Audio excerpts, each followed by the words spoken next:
Clearly something is happening, just quietly and slowly and steadily. So in a few years' time, maybe we won't be criminals. That'd be great.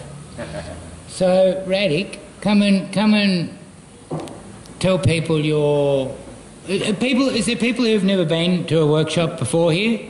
Yeah, good on you guys. Appreciate you coming. So we should start from the beginning, really, yep, and get the basics. And here's a guy who's been making medical cannabis for how long? 30 years. Long time. Long time now. Known as Radic L. Thank you. Greetings, welcome, and thanks for coming along. Okay. Medical cannabis. Cannabis is a medicine. We all know that. Yeah? And it's now legal. However, it's legal to produce, it's legal to manufacture, but it's not legal to possess. And that's only because the laws have been just stalled because of double disillusion, right? Because we've got to have this election. After the election, they can make laws that will be laws. Now they can only make guidelines. Okay, so we're all in this limbo at the moment, not being able to do anything. And that is no help for anybody who needs medicine now. Okay? To make the medicine, it's very, very easy. People have been doing it for like thousands of years.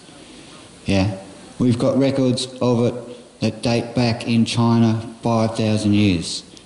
In India, 6,000 years.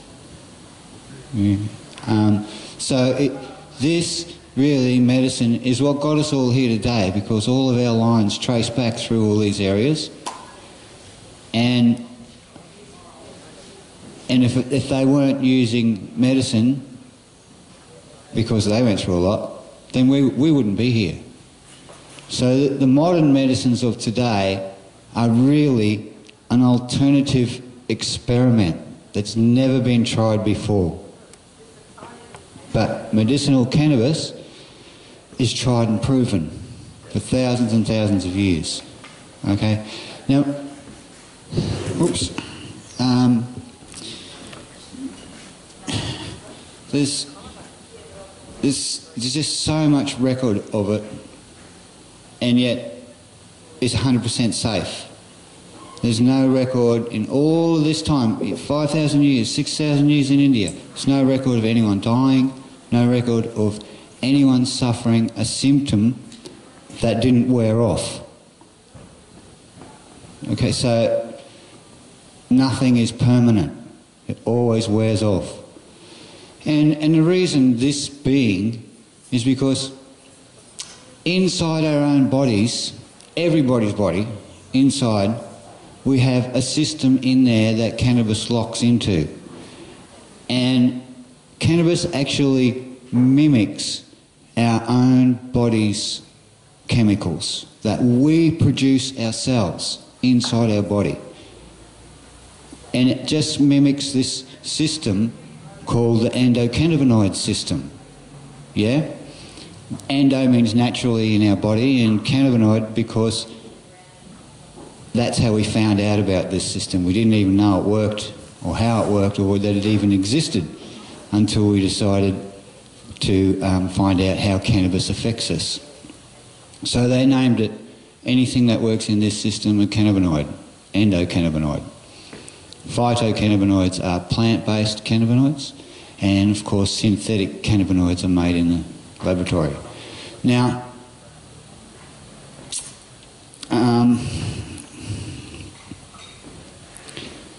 when we take cannabis into our bodies, all we are doing is we are boosting our own endocannabinoid system.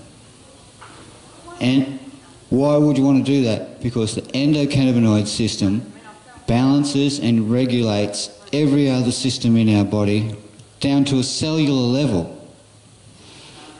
And this means that everything cannabis tries to do, or our endocannabinoid system is regulated to do, is to make everything work as it should. Yeah, everything work as it should, which means you're going to be healthy and 100% healthy. And if it's not working as it should, then something in our endocannabinoid system is not dealing with it, or it's broken, or it's damaged, or it's not working properly. Because our endocannabinoid system is the thing that makes us and keeps us healthy. Okay? And so when we add cannabis to it, all we do is boost that system. Just like if you wanted to put some weight on, you boost your diet by adding a bit of protein powder to it. Yeah? It's just a supplement. So the same with taking cannabis. It's just supplementing our natural body's healing system. Yeah? And that's why it's never killed anybody, and that's why it never makes any permanent symptoms. And it's also why it affects everybody differently. Because everybody needs different things to get to perfect balance, right? And cannabis can do that. Endocannabinoids actually control that in our body. So, if we want to, when we look at it from a medicinal point of view, medicinal cannabis therapy is dose dependent. Now, dose dependent means that your healing rate, how fast you heal, is dependent on your dose rate, how big a dose you have. So if you have big doses, you'll get fast healing. If you have small doses, you'll still get your healing, but it will be slower. So this is ideal for medicine, because this is like, if you're not getting the effect that you want, so you've got a headache, it just means you're not taking a big enough dose. So just keep taking it until the headache goes. Simple as that. Same if you want to kill cancer, except that might be more than just a couple of doses. You just continually take it and continually increase your dose until the cancer is gone. And your own body is doing that, not the cannabis. All you're doing is boosting your own body's natural healing system.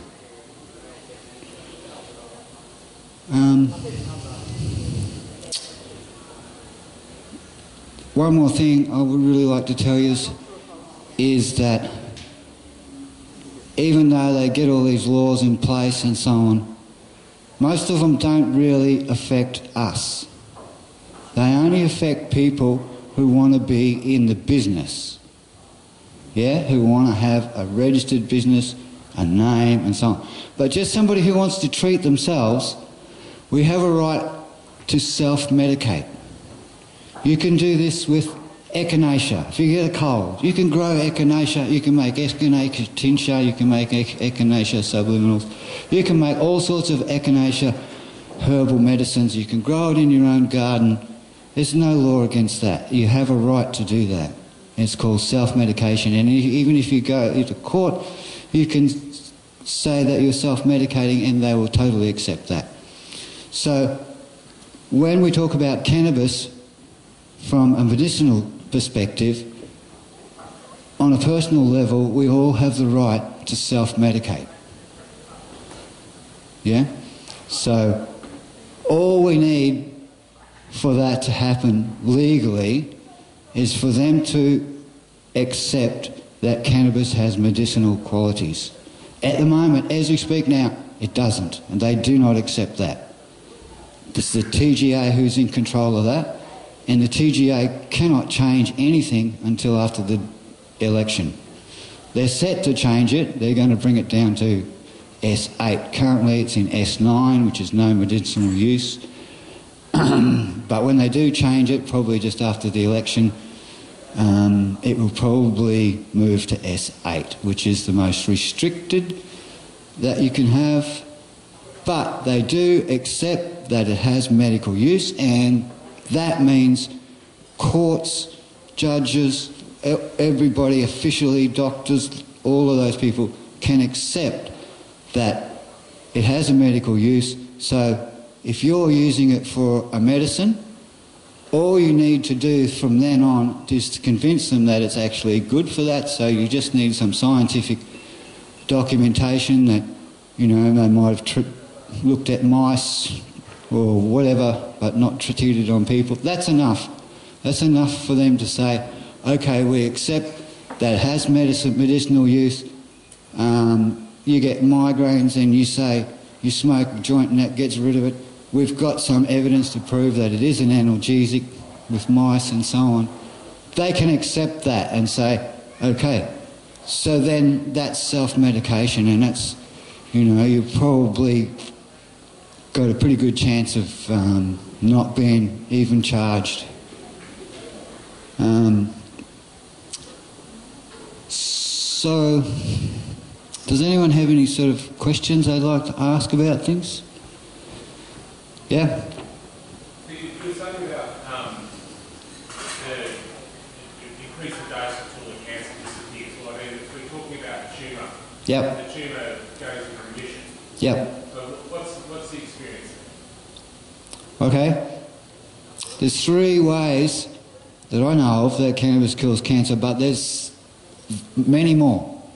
Okay, but these 3 main ways are autoptopy, which means it actually switches the cell off, tells it to commit suicide, and that then in turn stops any growth of veins going into the to the cancer, to the tumour, so it can't grow. Okay, so that stops it straight away. And then the third thing that it does is it scrubs free radicals out of your blood. It's the most powerful antioxidant that we know of. And so it stops it from spreading. Okay? And how do you get that effect? You just keep taking it, keep building up your dose until that effect starts happening. That's what dose dependent means.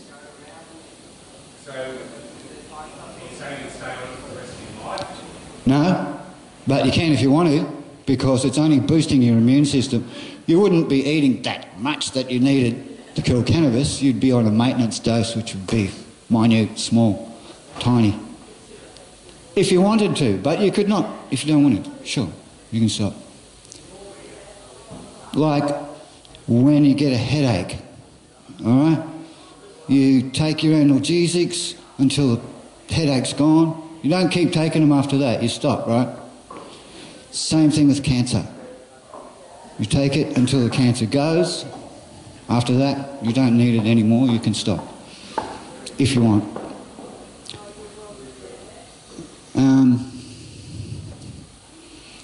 Does that help? Yeah. Yeah? Are you aware of how it relates to chemo?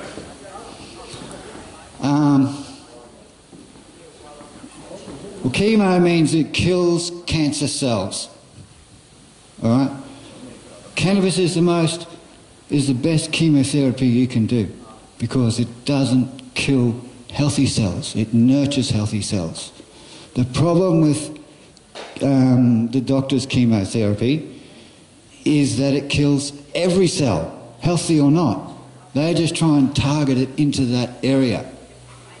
But every cell in that area will die.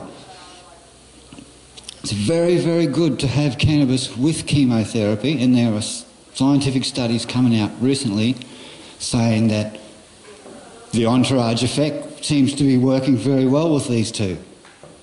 That both of them together have more powerful effect than either one of them by itself. And that means you need less of both to get the same effect. Okay? So that's very good, because that means you need less chemotherapy when you have them together.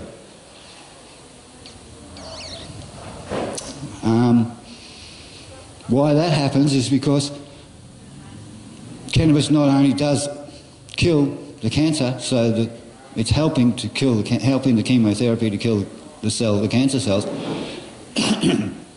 but it's also protecting and nurturing all the cells around it.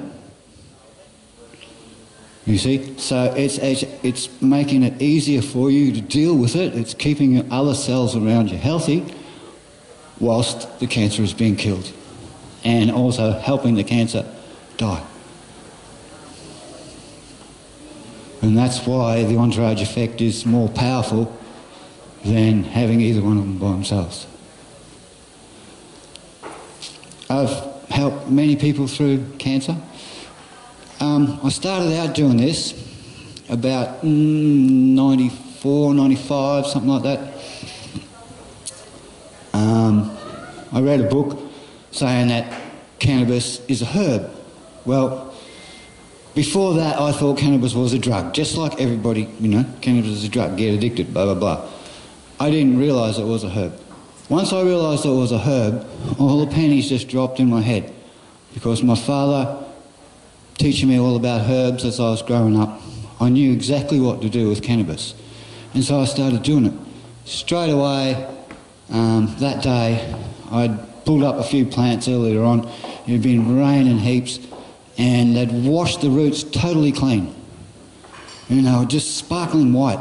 And I thought, great, these will do fine. So I chopped them off and I made up a root ointment, because I suffer from chronic pain. I've got crushed vertebrae in my back. And so I made up this root ointment and I put it straight on my back. Instantly, I was feeling better. Instantly, it took the pain away. You know, I was like quite shocked at it, really. And so I just wanted to try it on anything and everything from then on. So the next person that I tried it on, this guy here had a tropo on his foot, a tropical ulcer, big one on his right foot here. He could hardly walk. And two of his friends carried him over to my place. We were living on a commune, there was hippies everywhere, you know. Anyway, so they carried him over to my place, and I put this ointment, this cream, on his foot, and within an hour he walked home, got in his car, drove all the way to the Mullumbimby Hospital, and that was the closest hospital, and they said if it doesn't start going down, because it was inflaming, very inflamed, if it doesn't start going down, we're going to have to amputate your foot. Well, he never lost his foot. It went down by the morning. So, How did you make that from the root? okay, that's really easy to do. All you do is you get your roots nice and clean, yeah, and then just mash them all up as best you can, and that's not so easy. But you get through it, okay, mash them up, mortar and pestle, whatever, yeah, get them all mashed up. Put them in some water, preferably demineralised water, yeah, because you're going to boil this. And that's all you do, just boil it and boil it and boil it and boil it and boil it and boil it. It takes about 4 to 6 hours, and then strain it, and then reduce it, and it becomes a white cream. It's beautiful to look at. So do the roots have to be dry or fresh? Both, either way. But fresh is best. Fresh is always best. Every herbalist will tell you that. However, we can't always get fresh whenever we want it, so that's why we use dry. Dry is the next best.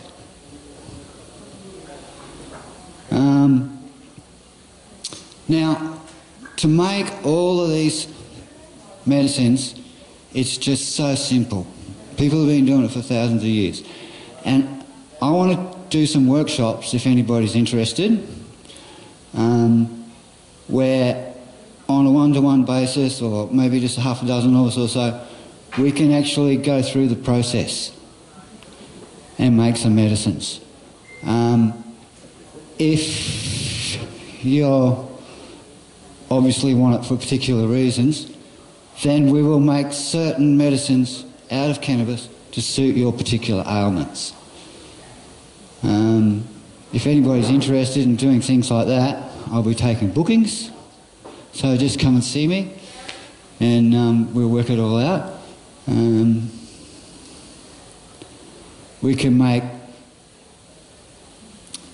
high THC medicines or high CBD medicines, or a mixture of both.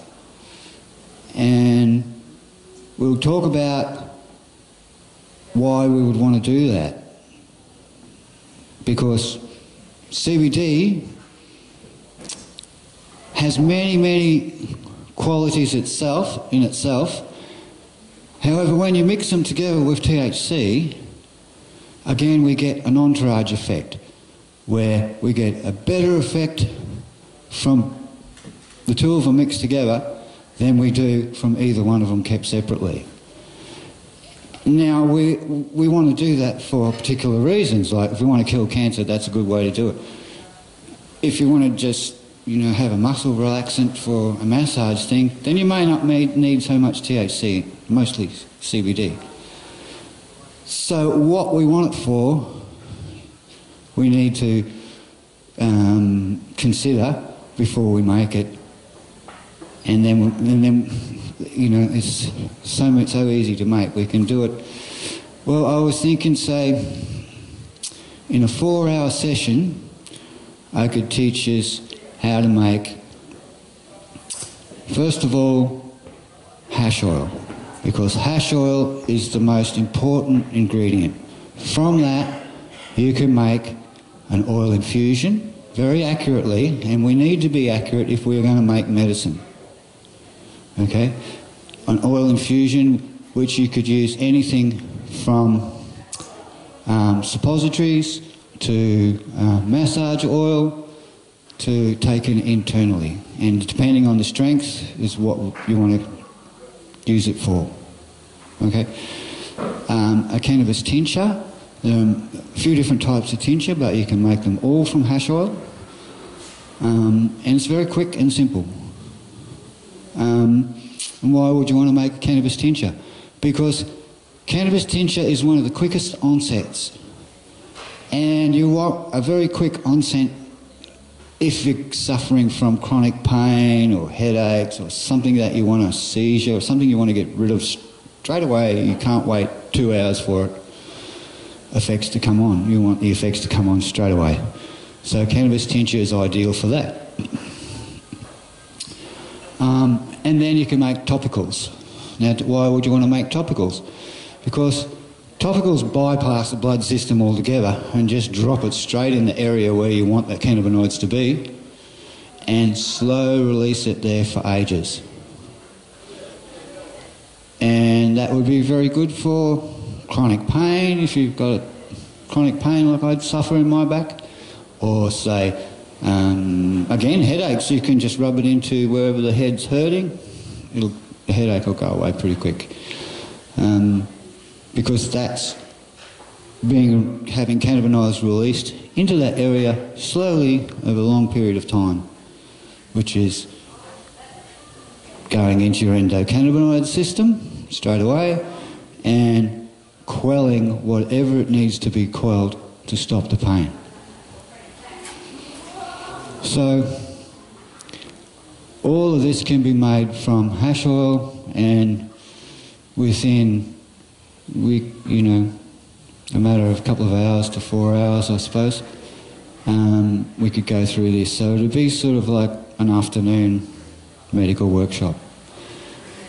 And then if you wanted to do on a personal level, we can discuss that too. Yeah? Okay. Anybody got any more questions? Yeah? Could you suggest that, okay, I've got a chronic pain issue. Yes. What would you suggest I can go down the street now, and what should I be purchasing for the pain I have a pain issue as a muscular pain? Okay. Well, for the severe attacks, when you're finding it hard to move and breathe, yeah? Because I don't know if you get that, but I get that, and it's very hard for me to breathe in, and if I'm coughing, it's just can't think of that at all. Sneezing, no way, that would just reduce me to tears and put me flat on my back. In those stages. And then I would use cannabis tincture straight away, straight under the tongue, and that will alleviate all that fear. And then I would rub in the ointment straight into the affected area, because again, that would have muscle relaxants in it, antispasmodics in it, so that will relieve and continue to relieve the stress in that area, which is causing my brain to freak out, going, oh, there's pain everywhere. Yeah? So that's the same stuff, so you take the tincture and then you do the same thing. You can use tincture topically, but again, it comes on fast, but it doesn't last as long. So if you mix it with oil and a bit of beeswax, you'll make a topical ointment, like a balm, and then that will slowly release the cannabinoids into that area.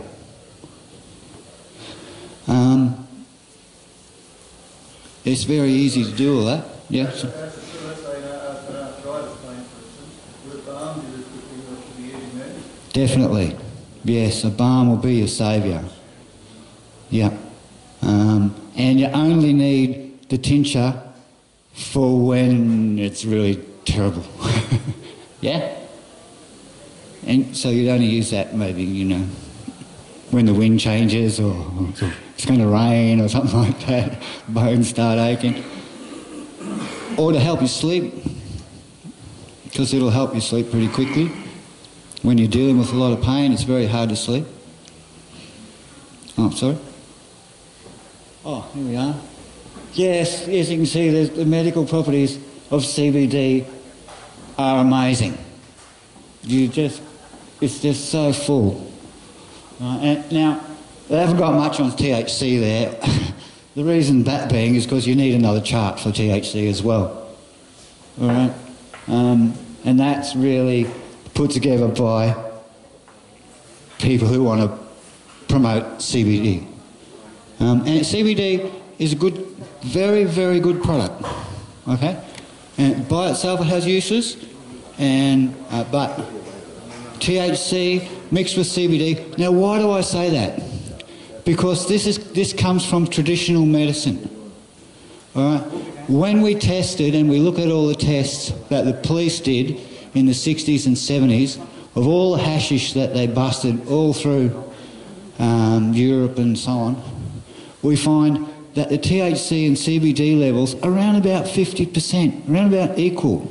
A little bit more, a little bit less. Some of them even had 80% THC, but most of them were around about 50%, which says to me that traditionally that was the kind of herb that they grew.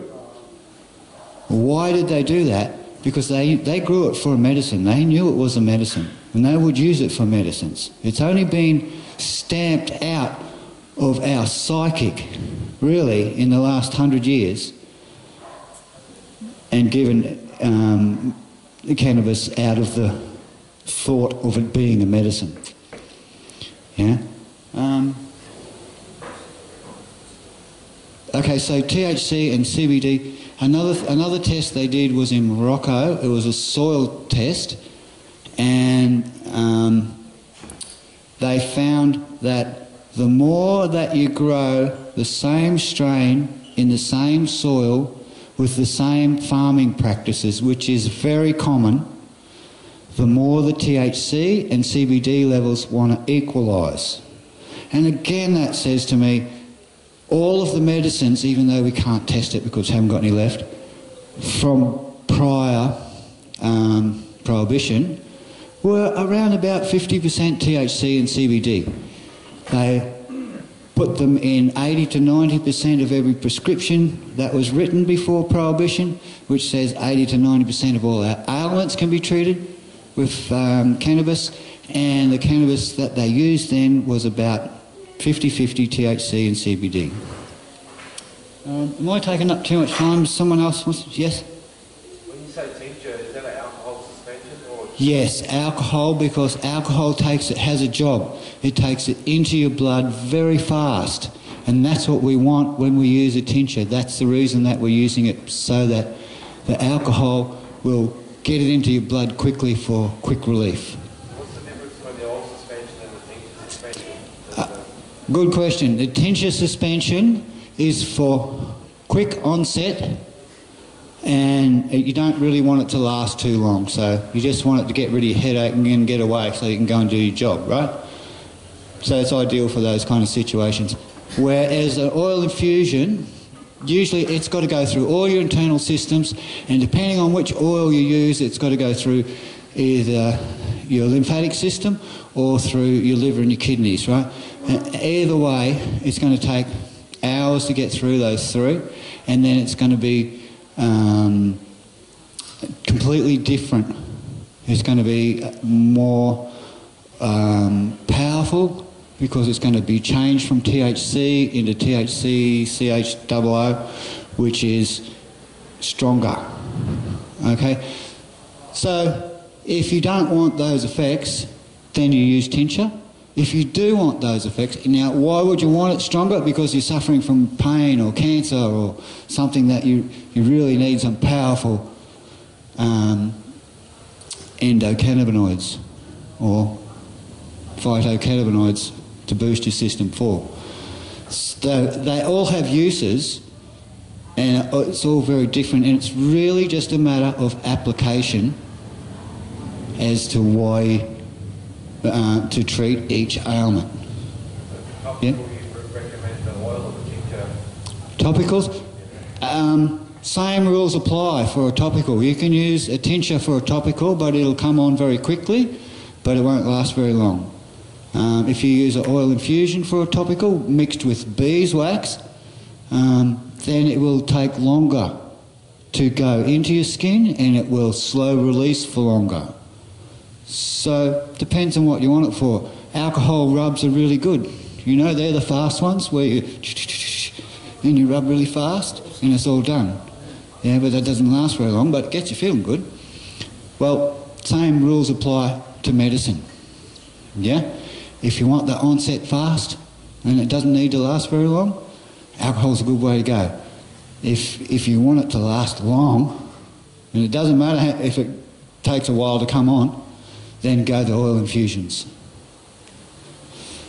Yes? So I'm just new to this, so I haven't got like a mental picture of what it looks like. So if you buy, you to get the tincture, you have to buy that, and then you make up your own balm, or you can buy it like oil infused as well, or how do you make it yourself? Or Yeah, you can make it all yourself.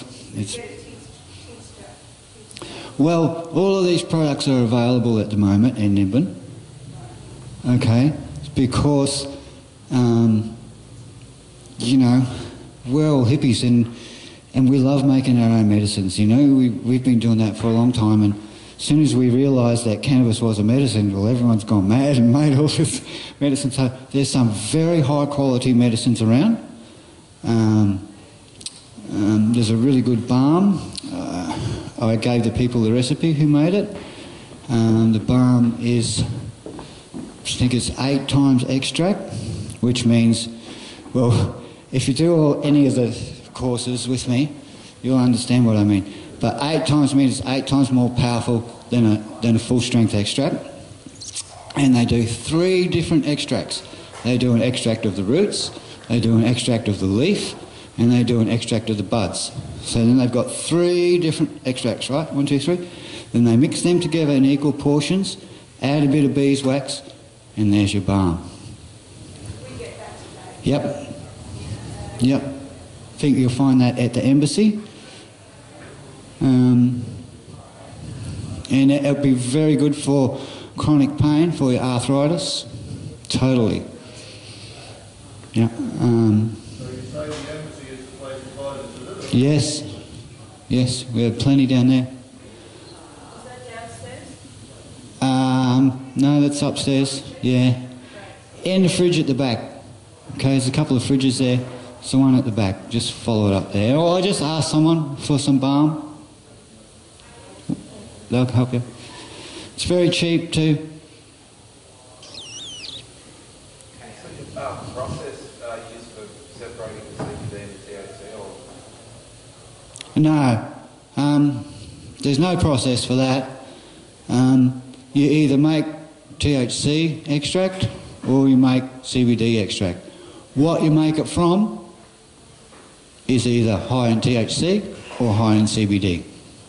You can get plants that have an equal extract, an equal THC and CBD level, but they're pretty rare. Mostly for recreational use, everybody loves high THC, and for hemp, everybody loves high CBD. So you can just get either one of those two plants, and you will have either high THC extract from the high THC, or from hemp you'll get a high CBD content. So you just mix them together in equal proportions, and you're laughing. So the CBD oil is still got THC components in it. Very small amount. Very small amount. My CBD plant, is that right? Beg your pardon? The